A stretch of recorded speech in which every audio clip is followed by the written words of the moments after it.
Welcome to Men Going Home. I'm Chris Wolfe, and we've got another great show for you today because we are the only show that brings you access to a segment of society very few people know anything about. Men who have spent more than 30, 35, and even 40 years in prison. We'll talk to them about their crimes, their life in prison, and what their transition back into the free world was like after all those years. Now, before we welcome today's special guest, please welcome my good friend and co-host of this show, Andy Korge. Andy, welcome to the show. Thanks, Chris. Great to be here. Remember, you can catch the podcast on Apple, Stitcher, Spotify, anywhere you get your podcasts, and like and friend us on Facebook, Twitter, and Instagram. Andy, last week's guest, Troy Martin, fascinating man, young man still. He was 19 years old, got a life sentence for first-degree murder, grew up in the Overtown neighborhood of Miami. What was your take on Troy Martin? Well, a few things, Chris. The first thing is something that has happened in impoverished areas, urban areas throughout America, and that is kids at a young age, teenagers, and in Troy's case, he was 14 years old, that drop out of school because they see the allure of what is happening on the streets in their community, selling drugs, making lots of money at a young age. There's an allure to that, and that was the thing that really got Troy sort of into a criminal life to start with. And it was an epidemic, especially during those years when Troy was at that age. So that was one thing that really hit me hard. The sadness of all of that, dropping out of school because he knew he could make a lot of money selling drugs on the street of Overtown. And another example of a juvenile offender who didn't really understand the consequences of his actions. Here he was growing up on the streets of Overtown selling drugs. These guys from Opelika are trying to kill him, and he takes matters into his own hands and kills the man who was trying to kill him.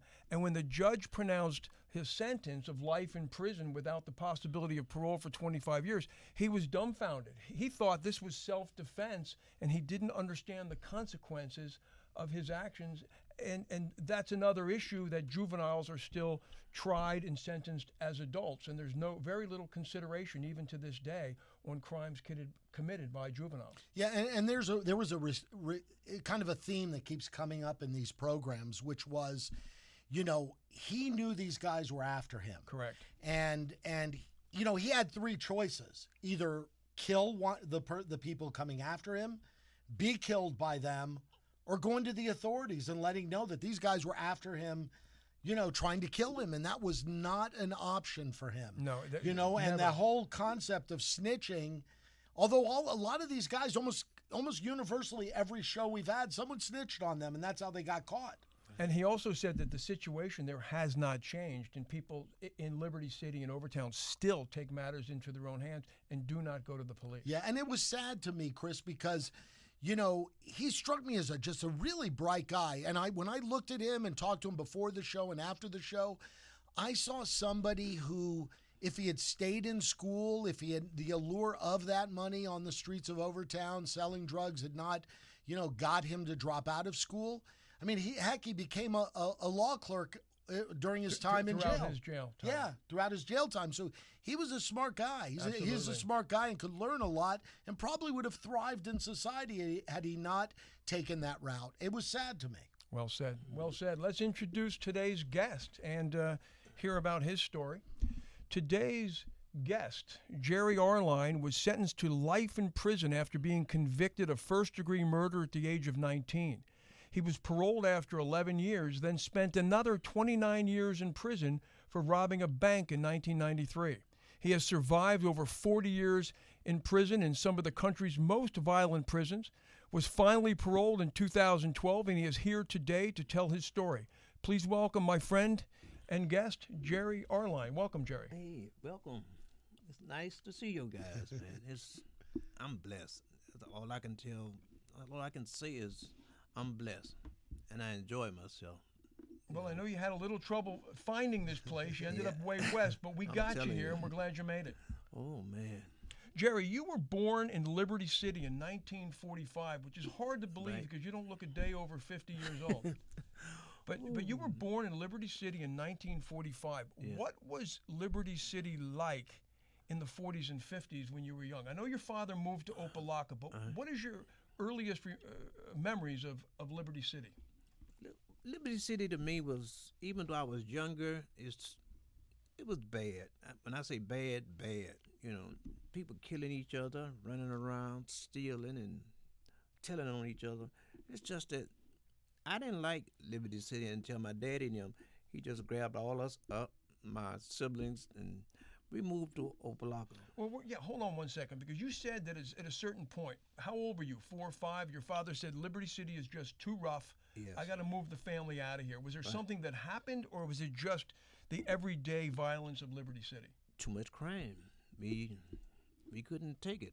My mom, them, my sister, them, they wanted everybody together to stay together, and we just did what we can do. And you had a big family. Your mother was a domestic worker. She cleaned homes. Yes. Your father was an auto mechanic. Right. You had total 10 additional brothers and sisters. Right. 6 brothers and 4 sisters. Right. Money was tight. What was that like after your parents moved to Opelika? What was your life like in Opelika with such a big family? Well, in Opelika, it was better than Liberty City because my father and my mom was the two who worked, and the rest of us, we just did what we can do. You know, we go here, we go there, eat with other families and stuff like that. And what was the age difference of the children in your family? You were born in 45, so the 11 children spanned what ages? I was, oh my goodness, I'm gonna tell you, they was older than me, so I happened to be one of the youngest ones, you know, which was 1, 2, 3, Right. 3, 4 of us was the youngest. The rest of them was all growner than us, you know, and they did what they can do. And you were born Gerald Arline, and your twin sister was born Geraldine Arline, correct? Yes. Is she still alive? No, she passed in 96. They've all passed except for one, correct? All except for one. Just me and my sister left, so. And what was interesting was that money was tight. You mentioned that to me the other day, and you felt very poor growing up. Right. And each child was not only expected, but told at age 18 you have to move out of the house. Right. Talk about that. I was in high school when my dad told me I had to leave because he had too many mouths to feed. And doing that, I felt so bad for myself. I went out stealing, you know. How old were you when you started stealing? 17. 17. Hold on a second, 'cause I think there was a few incidences even before that. But you attended Rainbow Park Elementary School. Right. Were you a good student? I was all right. Went to the special class until, you know. Did you like school? Yeah, I love school.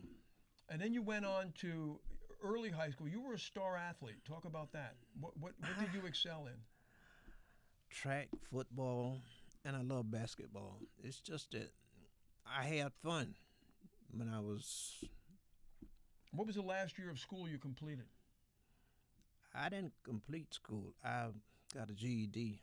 Right, but you didn't graduate from high school, but were you in 8th grade or 9th grade? No, I went to the 12th and didn't pass, so they said you have to. So you never graduated from high school? Not from high school. All right. And now, when I asked you if you had graduated from high school, you said no, I was trying to be a big boy, and you started to get into crime. But you actually got into crime at about age 15 or 16, correct? Right. How did that all happen? Oh, just stealing and, you know, fighting and just doing everything. It's different here today, you know. The kids are not like they used to be. They are even crazier, so. Well, when you say crazier today, how are they crazier today than they were when you were growing up? See, we respected the elderly. We didn't snatch pocketbooks or do this and do that crazy stuff, but, you know, somebody you knew, because you never knew when you might have your sister not doing it. She's not stealing or anything, my sisters, but my older brothers and sisters always brought us something to eat. Right. You know, and so on. We talked about being poor and the effect of being poor on your life. I think at a certain point, you had said to me that you wanted to be somebody, and you were jealous of people who dressed nicely. Right. And you wanted to start wearing nice clothes. And you would actually, at 15, 16, break into stores and steal clothing, correct? Right. Was that for your own consumption, or were you selling the stolen merchandise? No, it was for me and my sister. I always thought about me and my sisters. Geraldine? Geraldine and Jeanette. So. Okay. And those two, we was blessed because my sister and them told me always be careful when you go out there. So they know what was happening, you know. So even with groceries, you break in a grocery store and nobody would know.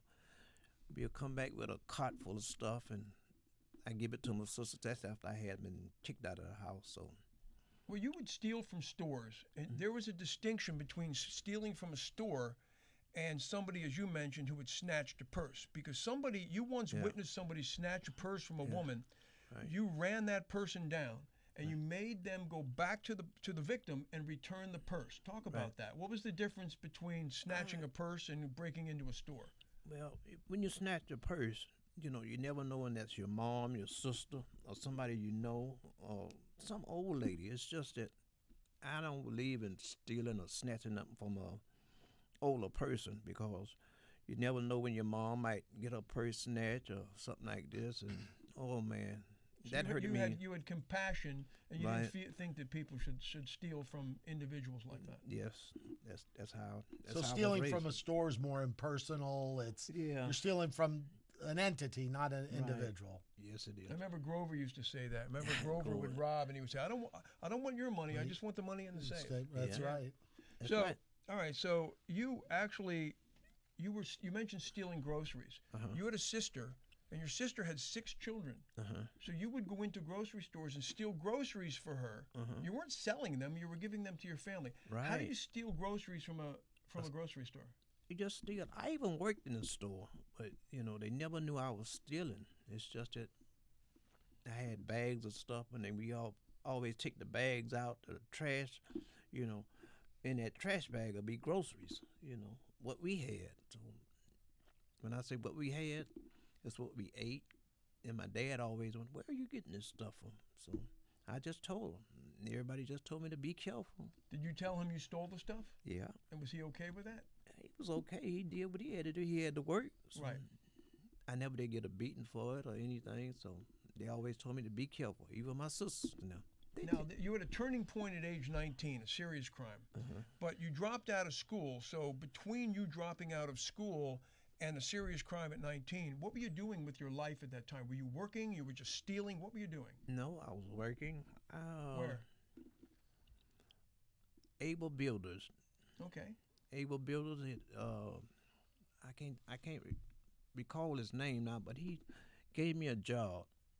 And doing that job, I was driving a truck. I drive trucks and stuff. I had got my license and everything, and go here, go there, and deliver this and deliver that. When I say deliver stuff, was we call it A delivery service? no, not that one. Okay. It was construction equipment. Okay. That's what I delivered. So now, at age 19, turning point in your life, I want you to tell us the story. Because you had a friend of yours, and I don't know how much of a friend he really was. His name was Cy Porter. No. And you guys robbed a gas station. Now, talk about how you went from, as you called it, the African-American part of town, across the railroad tracks into the white part of town, and you robbed a gas station. Right. Whose idea was that?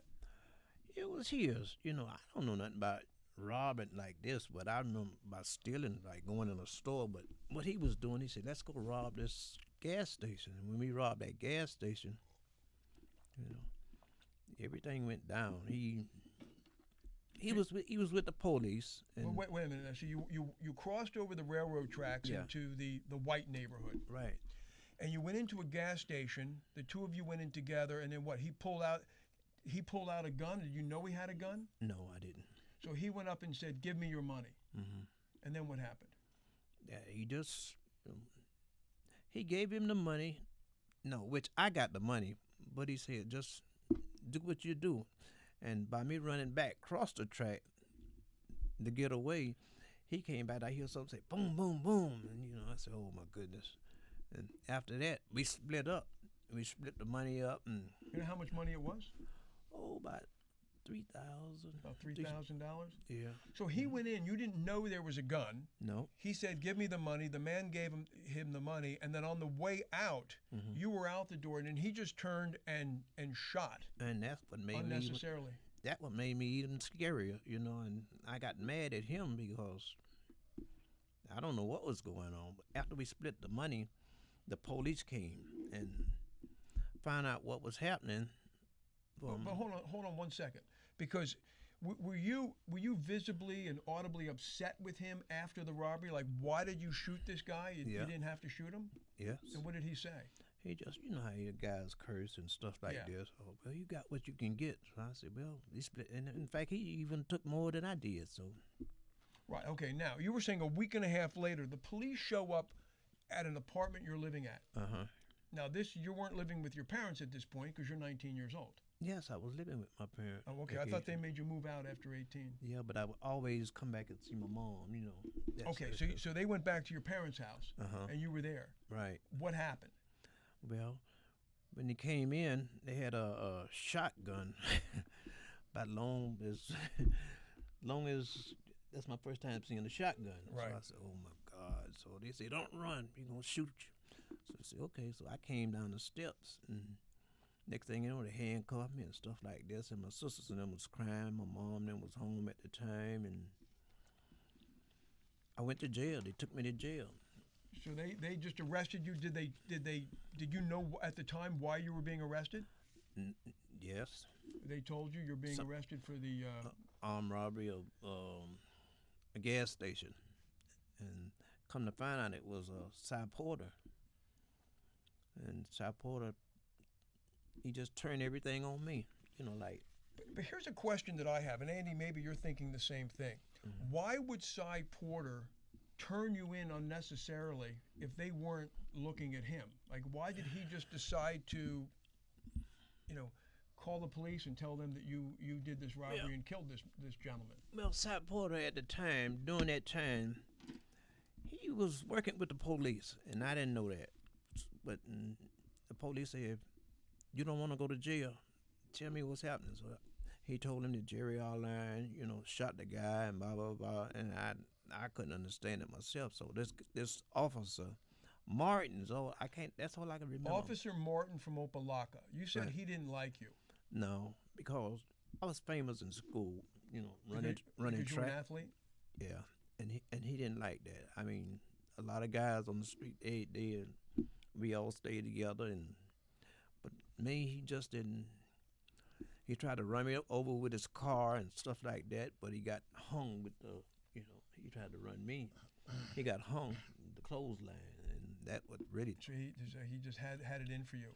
Yeah. So, all right, so let's just, to be clear, so the police come to you, they arrest you for the armed robbery and murder of this gas station attendant. Right. Now, Cy Porter's the one who turns you in. Mm-hmm. Now, he is friends with this Officer Martin from Opelika, correct? Right. So, did you try to explain to the police what happened?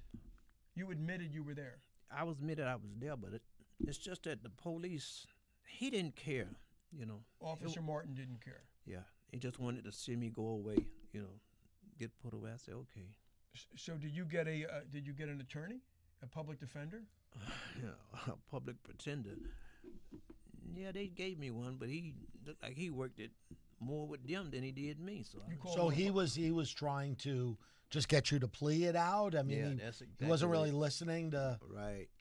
What'd you call him? You called him he wasn't a public defender. He was a public pretender. That's what he was. So. And. Right. So now, correct. Where was Cy Porter in all this? Was he just free out on his own, and nobody even wanted to know any information from him? He had sisters. I think he was the only boy out of the family, and he had an older sister, and we even had a fight with the older girl and stuff like that before the robbery and stuff like that. And so Cy Porter tells Officer Martin that you were the shooter, right. You were the robber. Cy Porter's out of it. He's not even involved in this crime, correct? Yeah, right. And they're charging you with first-degree murder, and your attorney is now, your public defender, he's basically believing their story against yours, and he's telling you that you should plead guilty? Yes. He said if I didn't want to go to the gas chamber, that's what they put it. And I was really scared because I'd never been locked up like that before. You had never been arrested? No. What did I tell you the other day? Andy, I told him, I said, I don't think he had a chance. He was 19 years old, 1965 in Miami. You have the shooter and a corrupt police officer both in collusion pointing the finger at Now, granted, you were there and somebody was killed, serious crime, but I don't think you had a chance. And a bad attorney on top And a of bad it. attorney on top of it. Yes, goodness. But he wound up, I don't know if he was getting killed. He got killed or died. Well, you mentioned that a year and a half later he died. Now, you weren't sure how he died. Yeah. Was he killed in a robbery? I think so, but I think my sister told me when she used to come visit me when I was in prison, she told me that, Martin, you ain't got to worry about Martin no more. And after that, Sky Porter, he wound up with the same thing. He got killed. So both the officer and him get killed. See, I had a lot of people that admired me. You know, I was a track runner. I played football. I love baseball. So, and everybody was crying and stuff. And Man, they were upset that you were involved in this very serious crime. I had the coach from Florida A&M. They tried to get me out of jail to come back and run track for them and stuff like that, but they wouldn't accept. No, it was too serious a crime. Right. So, 1965, you're at the Miami County Jail. Right. How long were you in jail awaiting your trial? About a year and a half. And talk about the violence in Miami-Dade County Jail in 1965. It must have been another world. Yes, it was. You had to be careful, you know, especially for the younger guys. And why? Because you had said that young men were raped openly. Openly, and that I didn't agree with that. So you did that. The police, the guards will walk around and stuff like that. Guys will take your lunch or breakfast or anything. If you don't get up and eat, you done lost that. So you said at the time there were 4, 6, 12 guys in a cell. Right. And the young guys were openly targeted and raped in the open, and the guards would just walk by and see nothing. And they would say, "See, you know, that's what you get for being here. You shouldn't have got yourself in jail." Exactly. How do you prepare yourself for going into jail? I mean, you said you had to be prepared for it. What was there anything in particular mentally you did to prepare yourself? You hear so much about jail. You know, when you do go into jail, if you with a bunch of guys and they'll know you, if you're all together, if you stay on one side, they stay on the other side. But, you know, you can't mingle with anybody. See, like, the young guys, we protected them. They protected me. So, guys was older than me. They knew that I was an athlete and, you know. Was there a lot of racial division in prison? The black guys not? No, they didn't. Well, we're in jail at this point, right? Right. Yeah. No, we didn't do that. There was no racial division? No. Everybody seemed to just get along amongst themselves? Steal and stuff like that. But you always kind of looked out for the young guys because they were sort of targeted, correct? Right. And I've seen so much that, you know, I really hated it. You know, these guys and guys, you know, their parents don't send them no money, no nothing. So you got to look out for him. See, even though I got money, we looked out. So let's talk about your trial. A year and a half passes by. You go to trial. Your attorney is telling you that you really need to accept a guilty plea, otherwise they're going to press for the electric chair. That's exactly, and that scared me to death. I mean, it scared me so bad, you know. And even my sister was telling me, when you get a life sentence at that time, you only do 5 years or 7 years on a life sentence, but you got to behave. You can't go to jail or prison. Yeah, because back then, Andy, we'll talk about the difference of life sentences. Right. Back then, prior to 1995, a life sentence meant you were sentenced to life until you were paroled. Right. After 1995, it became a life sentence was 25 years mandatory. It's mandatory. And then you could be considered for parole. And even the guys in our program, on average, get out after about 32 years, and some guys after 40 years. So, in essence, I think your attorney was probably right at that time. He said, just take the life sentence and you'll probably get out. And I was scared of going to the gas chamber or whatever they put you in. So they put a bag over your head, and I've seen this, you know, not while I was in prison, but you heard so much and stuff like this. You know, while I be watching TV, they show all crazy stuff. So I said, oh my goodness. Yeah, but the reality of it is you didn't commit the crime. No, I didn't. So you didn't have the thought in your mind that, hey, I want to fight this. It's not that. It's my parents and them was really poor, so I had to take that and do what I can do. Well, but then again, Andy, we go back and in all due respect to Gerald, he was guilty of the crime because we talk about a lot of the guys say they hung around the wrong group of people growing up. Right. He hung around this guy Cy, which was a mistake, and he I'm made a telling bad you. choice and a bad decision to participate in the murder. Now, because he was involved in the armed robbery and somebody was murdered, Gerald gets sentenced to. Right. He gets charged with the murder. Actually, appropriately, the inappropriateness was that they let this guy Cy Off completely. off completely and never charged him. So you go ahead and you plead guilty. Yeah, I had to. You were 19 years old And scared. and scared. And scared, I always thought about my family, especially my mom and my dad. Were your parents at the trial? Yep. And they cried and everything, and when they heard the sentence and stuff like that, well, we're gonna send him to prison for a life sentence, and they say he have to do 7 years at the time. And by me not having staying in any trouble, you don't do no violence, no beating up nobody or stuff like that. You just do what you can do, and that was me. How did that make you feel? I mean, your parents are in the, in the courtroom sobbing. I mean, did it give you a feeling of guilt or disappointment? I mean, Yeah. When I was in jail, I realized what they was doing, so I said, okay. Even when I was in prison, both my parents passed, and by me being in jail, prison, they say if you got somebody to take you home, to your funeral, you can go. And I didn't have no police, none of that. Nobody sending me with them or stuff like that. Right. no support system. No, I didn't. And during the prison, when I went to the funeral, they say, do they have anybody to pick me up to go to the funeral? Yes. I went to the funeral by myself, me and my sister. My sister, the one, Janet, the one living now. They actually let you out of prison to go to the funeral? They let me out of prison for doing everything. Because they don't really do that anymore, do they? I don't think so. Yes. They still do. Yeah. Because a lot of the men in our program have talked about their parents dying. I didn't know any of them were ever let out. So your first prison, they ship you off to probably the worst prison of all in Florida, one of the worst in the country, Florida State Prison, 1965. You were now 20 years old. How violent was Florida State Prison when you were there? It was violent, but the guys from Miami, they stayed together. We hung together. Guys from Jacksonville, they hung together. The guys from Jacksonville and what is that? Jacksonville and Tampa, I think. They hung together. The guys from Miami, Fort Lauderdale, they hung together. So we played football together, basketball together. Miami, all the guys played, and we was the best. So.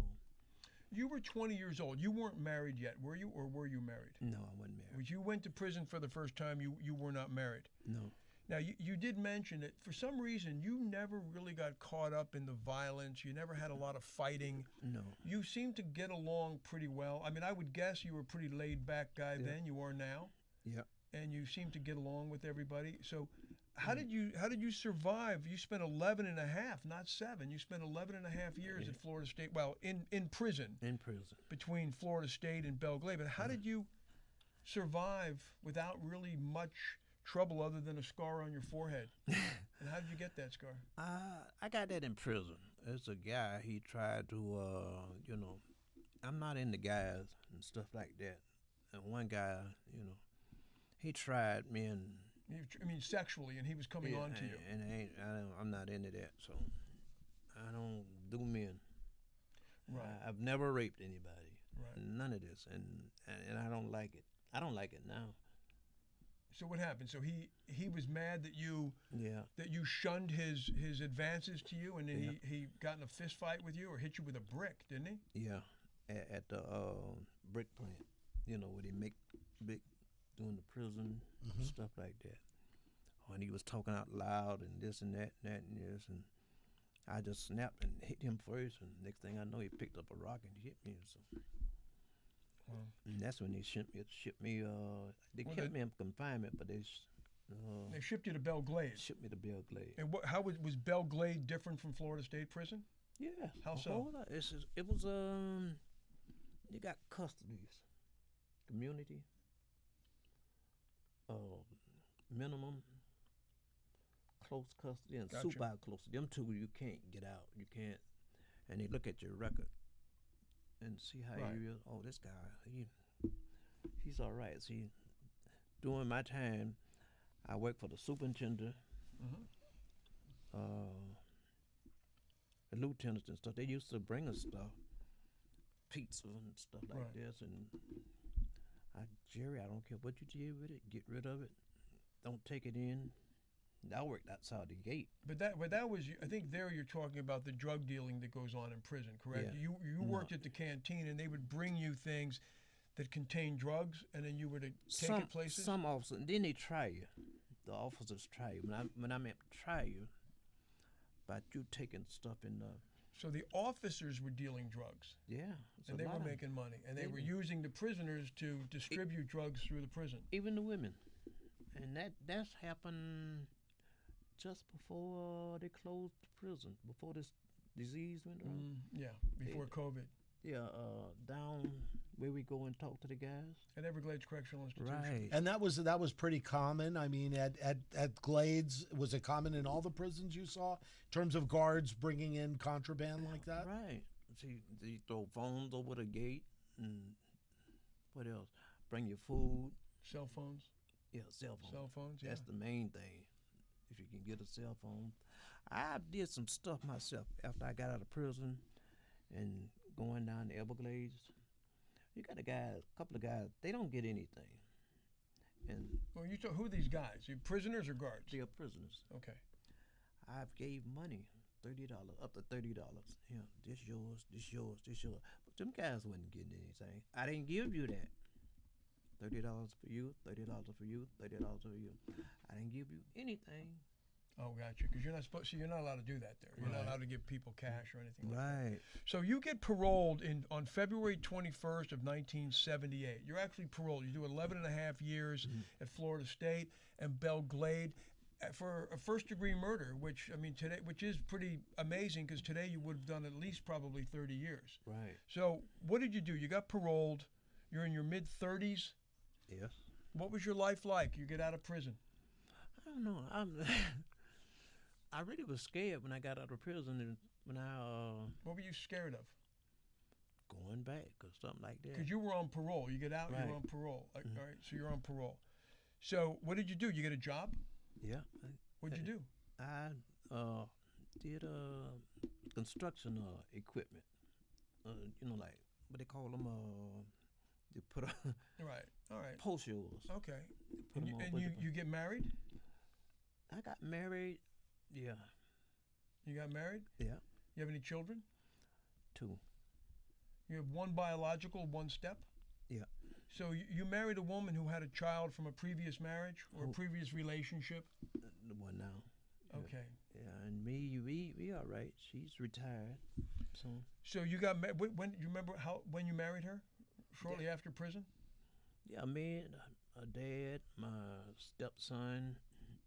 It wasn't my stepson. They was all there. So All right. even though our parents are gone, so they passed. So you're out of prison. You're paroled on a first-degree murder charge. You're out of prison for 15 years. And you had mentioned to me, this is interesting, and I want you to talk about the psychological aspect of this. Okay. You're working at Miami International Airport, Yeah. right? You're working at the airport. You're doing kind of maintenance. You're cleaning up the runways. You're doing lawn work and Right. landscaping work. And you had told me that your wife at the time you used the word she was nagging you about you're not making enough money. Right. And she was a PE instructor in public schools, correct? Right. And she was saying that you weren't making money, and you referenced the term. It was kind of an ongoing nagging, and you said I just can't take that. Talk Right. about that. Can't do it now. No, Nothing's changed. No, but we I try and do everything she says. I mean, she's nice and everything, respectable. We don't fuss each other out. But we might snap at each other every now and then. Right.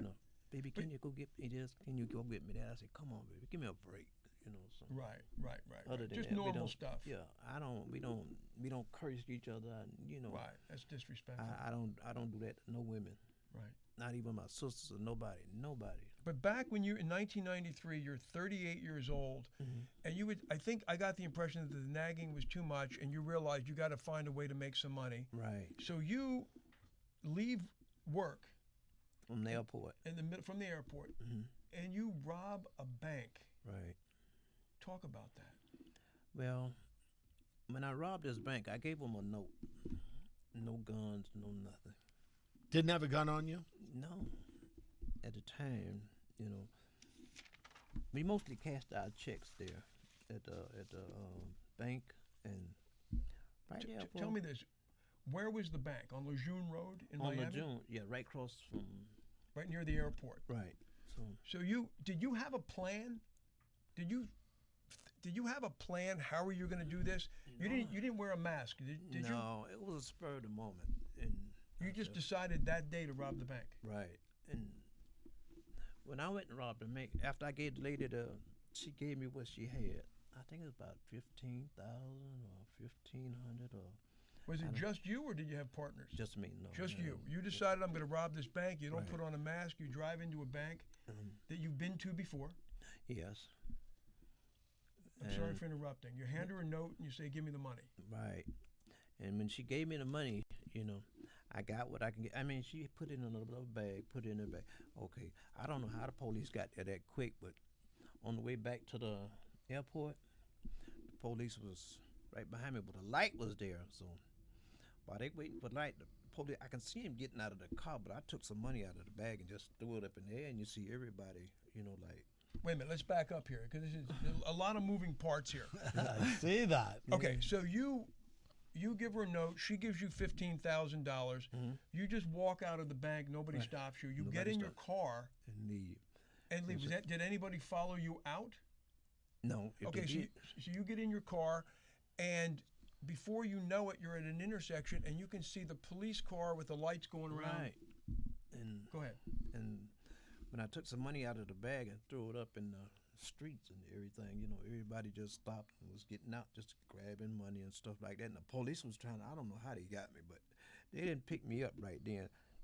Excuse me. I took the money home.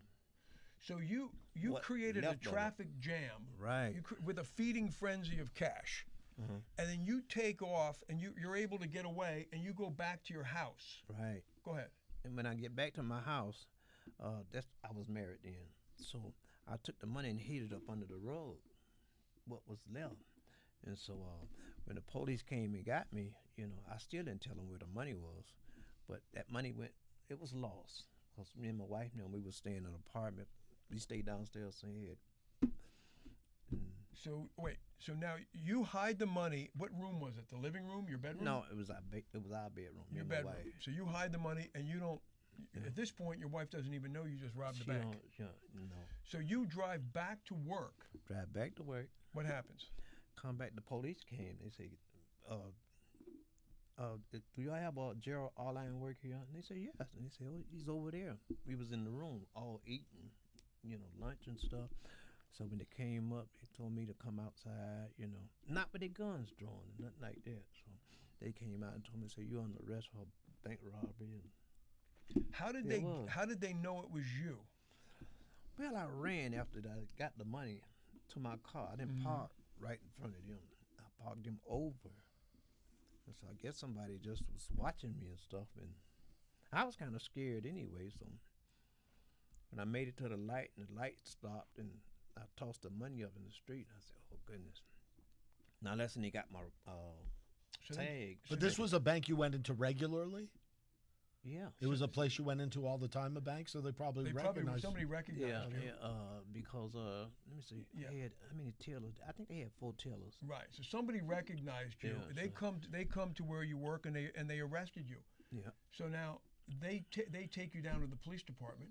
Mm-hmm. When did your wife find out that you had been arrested for armed robbery? No, not armed robbery. When did she find out you were arrested for robbery?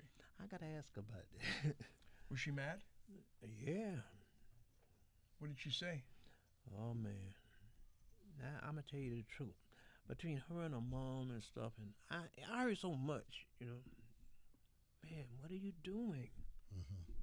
She said that? Yeah, her mom them and stuff like that. So, So you're back in jail. yeah, I'm back in jail. Another trial? Another. Yeah. And Yeah. they find you guilty of robbery. But yeah, And then you end up going back into prison for another 29 years. that's what I still got to look at it because I haven't looked at that yet. Well, the state of Florida said that you were in from 1993 until 2012. That's 29 years. So how had prison changed after 15 years? Prison, it got softer. It's not bad like it used to be because Wasn't quite as violent? no, not then.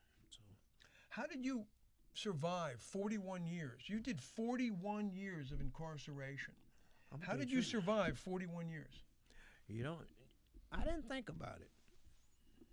I was just trying to get out of prison because I know they weren't gonna keep me long because I know I was under a life sentence with how many years? Well, you had done 11 and a half years. You were out for 15 years. Then you robbed a bank. What? And then you got another 29 years. Let me ask you this question. You know, why do you think you robbed the bank? Was it your wife was nagging you about money? Do you think you wanted to go back to prison? No, not really. I was just trying to make her happy, you know. So she, you know how women nags, and that's what happened. So she was nagging me so much and stuff like that. She said, "Baby, we got to get this and get that. You don't do this, I don't do that." I said, "Oh goodness." So after that, So I'll show you. I'll rob a bank. I went and robbed the bank. They had no business robbing the bank. So you go back to prison, but my question is this: you did another 29 years. I don't see it. Seriously, I don't see I'm doing 29 years. It's just that with this program they got, I mean, I learned so much. We're almost there. We're almost there because you did get paroled. So now you're out. You were paroled in 2012. Are you still on parole? Yes. Okay. And what are the rules of parole? What do you what does your life look like these days? Mine is good. I mean, no drinking, no smoking, no drugs. I don't do that anyway. So But you're not allowed to drink, correct? A beer every now and then, but you know. But are you subjected to random urinalysis? No. They tried it, but they said no. I don't. You know. Sometime when I was doing that, I said, you know what? I done did benign drinking beer and stuff like that. That's as far as I go. Okay. I tried liquor one time, and that was my mother-in-law. That's when they gave me after I married a daughter and stuff like that. My boss man said, "You not his boss man, you his partner, main man." He threw me on the shoulder. That's all I remember. You drank too much liquor and I'm not used to liquor. Right. Liquor's quicker. I don't know. So Yeah. All right. So now, so you've been paroled in 2012. It's my understanding that the parole officers don't think you're too much of a challenge. You're now 75 years old. You look 55, and you get along with your parole officer. Yes, I was told I'm coming to his office. I supposed to come every year. He said, "Jerry, I don't want to see you no more until December." So I don't think they're worried about you anymore. no, they don't. They say, "Why can't I have other guys like you?" Look, Gerald, if you were sitting in front of a room full of 19-year-old Jerry Arlines, what advice would you have for them to not make the same mistakes you've made? I tell them where I've been. They don't want to go to prison. They don't want to see what's happening in prison because I think they still do bother with kids and stuff. Not older guys, young guys. Take guys and, you know, this is what they're doing now. I didn't tell you, Chris, but What? You know, a lot of them take the guy's money that I want you to go do this and do that. Not do it, but, you know, I need this and I need this from the canteen and stuff like that. This is going on in prison now. It's going in So somebody gets a young guy and gives him money and says, "This is what I want you to do, like you work for me." Right. That's going on now. That's going on now. They even sell drugs, and I hate it, but I don't say nothing. I told you know Anna. Sure, I know Anna. Anna, I have to tell Anna stuff. I say, Anna, you know, Anastasia Steele. yeah, we just like that. Me, her, our mom, Yeah, sisters. yeah. And it's just that she said, well, I ain't got to worry about you. And she tell me, she said, every time, she said, Jerry, you know what? My mom worries so much about you. I said, she don't have to worry about that. She said, I know, because I'm going to beat you myself. And I like that lady. You know, you went. Let me ask you Go if I ahead, go could. ahead. You think that kids, you at 18, 19 years old, if they had a really good grasp of what occurs in prison and what life is like in prison, you think it would make them think twice about some of the crimes they're committing? Yeah, I do. What That's would you fine. like to tell those kids that what goes on that they don't want to be part of? Oh, man. Tell them. They're I listening. I just have to tell you, I mean, going to prison is something you never want to do. You know, you got to try and get your education, and you got to think about your family, your sisters, brothers, everybody. It's just that don't do what I did. I mean, I did some stuff you don't never want to see, even with the polices. But you know, you don't do that no more. So Is that stuff that you think about now, even now, many years later, some of the things you did and regret that? it's just that when I watch TV now, I don't like what the people doing, especially when they got. You ever watch CSI? Yeah. Or anything Sure, about sure, the of course. rape and stuff. Oh, I don't like that. No, I be wanting to put them in jail myself. You know. Well, apparently rape still goes on. You know, Yeah. the men tell me it's not quite as bad as it used No, to be. not as Because bad. now there's legislation, there's an enactment where it can actually add years to somebody's time if they're Right, convicted of exactly. rape inside a prison. So I think it still goes on. There's still some gang initiation stuff. A lot of more gangs at Everglades Correctional Institution than there used to be. But you were sent to the Corrections Transition Program at Everglades Correctional Institution where we met 10 years ago or more. Yeah. What did you learn at the Corrections Transition Program, or what did Dr. Sheeran teach you and the program teach you that you're using today that's helped you? Oh, my attitude. I didn't have a bad attitude. It's just that when I'm writing, what is it? Journals. I worry about my journal. You know, you gotta see. Excuse me. You gotta write this, and you gotta write both sides. Okay. And it's still they Are they teach you not to waste paper and to write on both sides and of the paper? we write both sides, and we even have to go to some programs. We go to. I wish I could have took Spanish though. I really miss that. You know, last week's guest, Troy Martin, said the one thing that he will always remember about Dr. Sheeran, she said that whenever you're contemplating making a decision, to ask yourself, will this decision hurt me or hurt somebody else? Do you remember that? Do you live by that now? Yeah. It would. Or me going back to jail or something like that. So Yeah. So talk about your life today. my life today is fun. My wife know I'm in at night at a certain time. She'll tell you I don't go nowhere. After 8 or after 7 something, she done took my shower and everything. We done ate and stuff. Is But this the same wife that you were with back when you committed the robbery and went back she to jail? remarried, and her husband passed, and we remarried again. Wow. So she divorced you when you went to prison the second time. First time.